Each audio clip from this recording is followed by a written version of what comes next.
In last week's episode, we returned to our hometown Malmö and dove right into boat work when starting the replacement of our battery banks. So this is our 12-volt system. We have two of these batteries.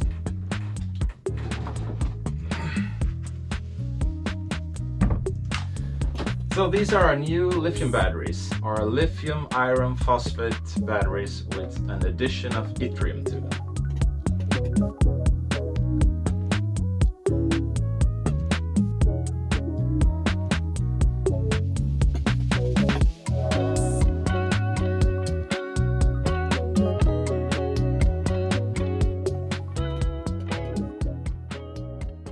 I'm ready to install the batteries. They will sit in these two compartments. 8 cells here and another 8 on this side. We have 16 cells, and first I will divide them up like this, 2 and 2. 2 of these cells will be connected in parallel, and then the 8 packages will be connected in a series to make up one big 24-volt battery, or 26.4 volt really. I think I will mark them because from the BMS system there will be one tap cable leading to each of these packages, 8 cables. So I will mark them with group 1, 2, 3, 4 and so forth.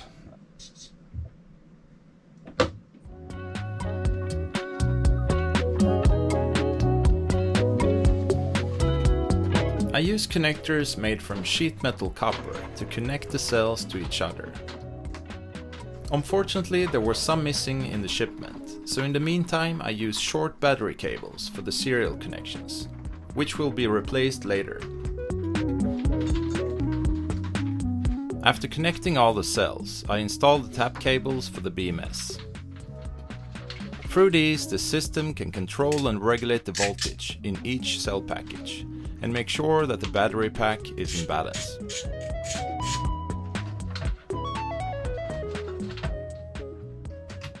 I'm on my way to Biltema to pick up 2 new lead acid batteries for our safety bank.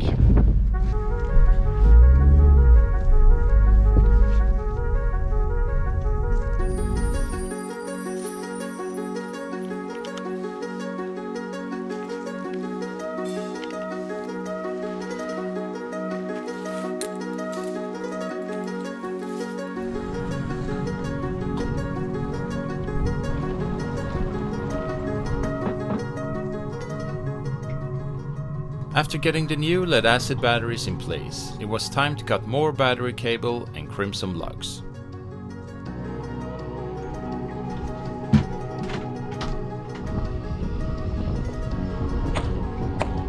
This hammer crimper actually does a pretty good job, and it's a nice tool to have on board since it doesn't take up a lot of space. The red heat shrink tube is not only for pointing out which cable is plus or minus, it also prevents oxidation on the copper, which makes the cable last a lot longer. Normally I like the ones with adhesive inside, but unfortunately I couldn't find them at the store.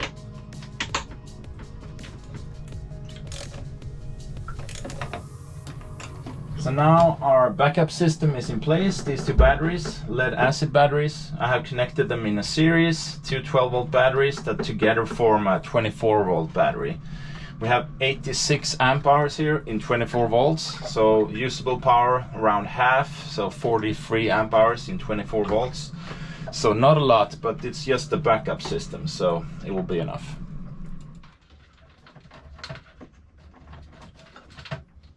I'm getting closer with everything. The lithium batteries are all connected now. I will just tidy everything up here later on. The bus bars, the relays.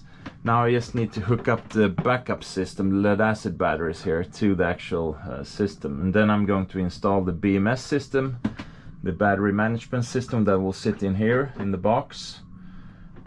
Yeah, one thing that you tend to forget is the cost of everything, the surrounding parts, like the bus bars, the cables, the connectors and stuff like that. And that really adds up. I don't know exactly, but I'm thinking that I'm up to around $600 so far in just the stuff surrounding the actual batteries.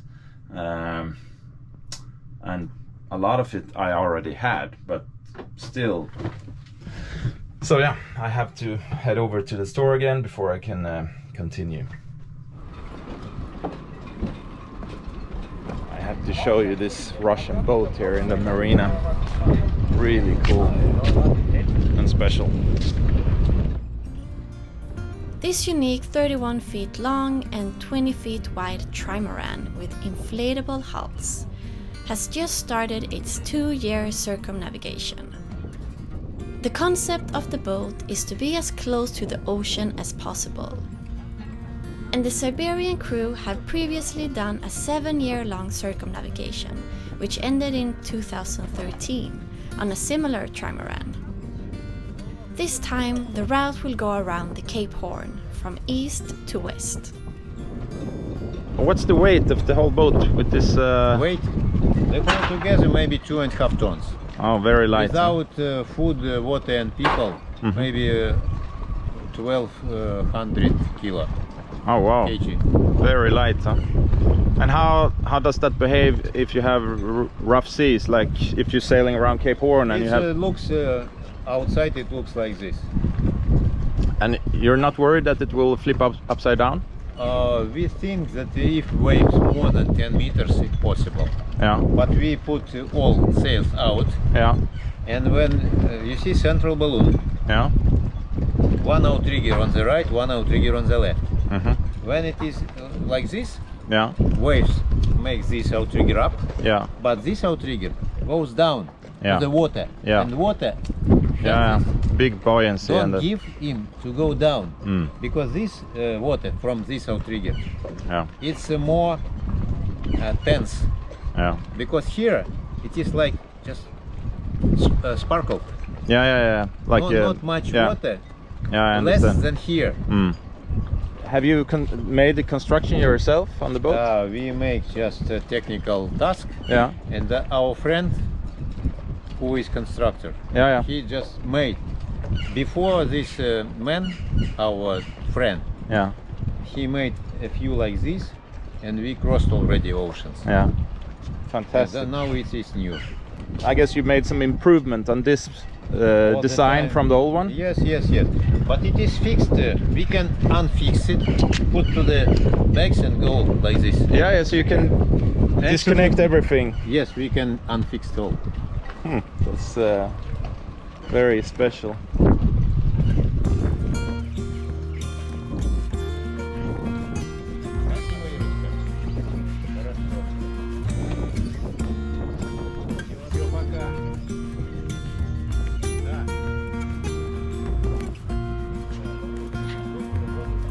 The crew sleeps inside the tent and cook in the cockpit. This sleeping place. This kitchen, this stove, these gas balloons.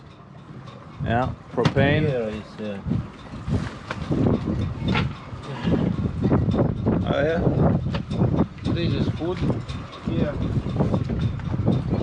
Fantastic. Food. Yeah. Here is equipment, instrument. Spares and everything. But you left from St. Petersburg. That's the Yes, where you started. July, St. Petersburg. Okay. What will be your longest leg, you think, during this circumnavigation? No, yeah, longest 40 days. 40 days. Okay. Without territory. Yeah, yeah. Is it very fast, this boat? How many? 5, 6, 5-6 knots? No, 5, 6 knots. Yeah. Do you have an autopilot, or you will hand steer the whole way? No, only this. So no autopilot? No. No, this is autopilot, you see. Yeah, sheet to tiller. It's, I don't know how to call it. Yeah. We use this. Okay. Is there a keel on the middle hull? No keel. No keel. No. It's just so it's only rudder. Yeah. No any keel. So if you have big waves, the boat will slip sideways. Sleep. Yeah. Sometimes it's sleeping. Yeah. Like surfer. Yeah. It is extreme load. Yeah, must be extreme loads on this. You see already some part is broken. Already. Okay, This is so you broken. need to do some repairs. We need to think what to do. Yeah, and some welding. Надо всё убирать. Very different concept. A real adventure for sure. We'll link all their info in the description below if you want to follow the Russian Ocean Way. Fair winds, or poputny veter, as I think the Russian translation would be.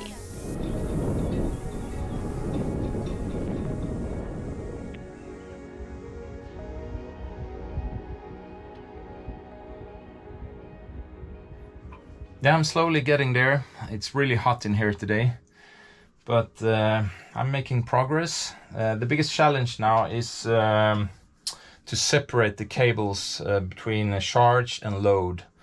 Because in the old system there was only one plus bus bar in the 24 volt system. But now we need to separate that, so we need to have one load bus bar and one charge bus bar. You can see here, because the battery management system will control these two relays. This one is the charge relay, and that one down here, it's the load relay. And they control these two bus bars. This one, the charge bus bar, and this one is the load bus bar. So therefore I need to find all the cables that are supposed to sit on the load side, and all the cables from the chargers are going to sit on this side. So far I found the cable for the charger, the 24 volt charger. These two cables here are going to the MPPT charge controller for the solar panels.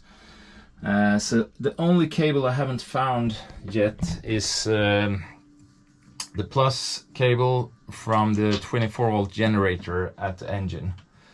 Because I think that one is connected to a smaller bus bar behind the electrical panel at the nav station. But I'm not sure, so I need to look around a bit more.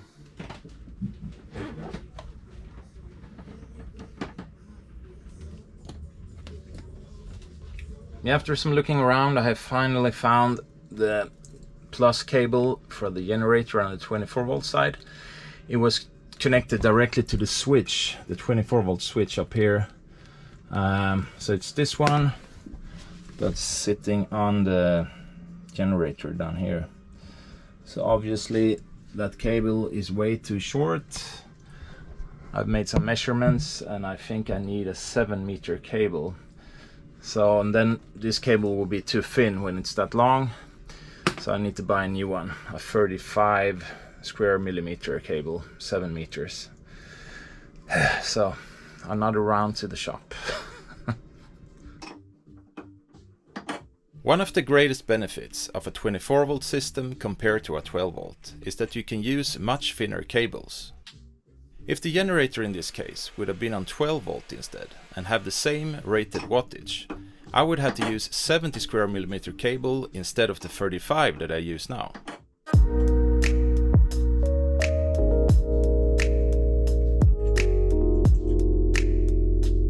Luckily, our engine compartment is quite easy to work in, and it was a pretty fast job to get the new cable in place.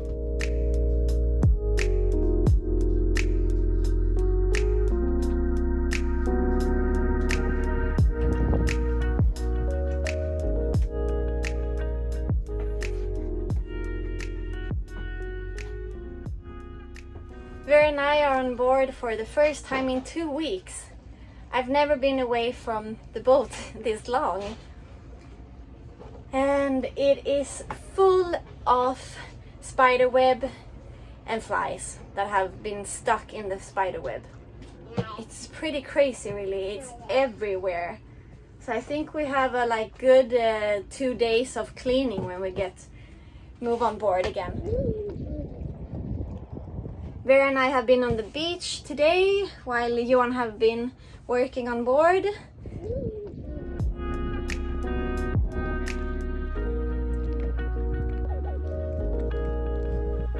It was time to install the control panel for the BMS, and I wanted to find a place as close as possible to the electrical panel. Unfortunately, there was no place big enough on the actual panel, so I decided to remove one of the AC outlets and place it there instead.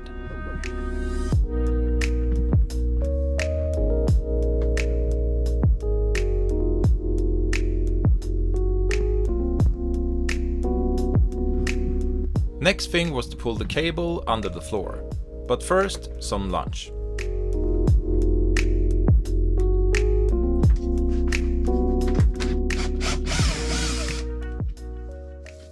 Yeah, this is really the biggest hassle with doing a job like this.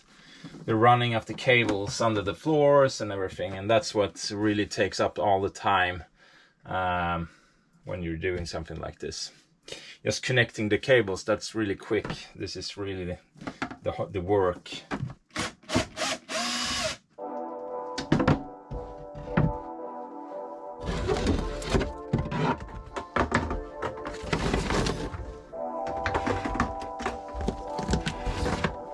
There wasn't much room left in the cable canals, so I used the thinner cable as a pilot and pulled the thicker cable through with that.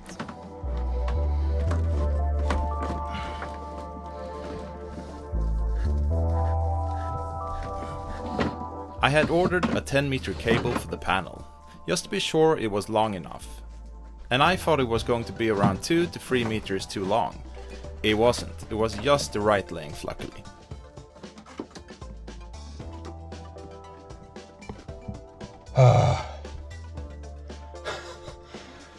That was sweaty.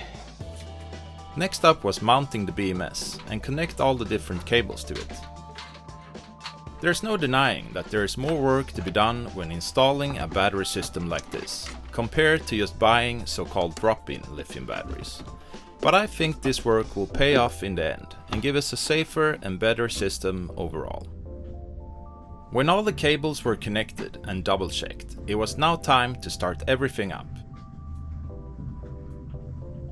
So the way it works, when I press this, the BMS will pre-charge the system for 5 seconds.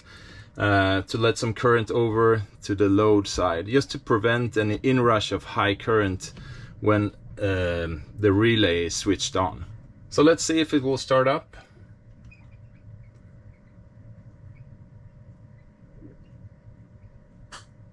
That was the load relay, and then I can release. And that was the charge relay. Because the BMS will sense if there's any charger on in the system. And then it will close the charge relay as well. And yeah, the battery charger is on now. So now both the relays are closed or on, letting power through, both the charge relay and the load relay. Yeah, everything is up and running, and I guess I have connected everything correctly because it's working the way it should here. So why do you need to have a BMS system for your lithium batteries?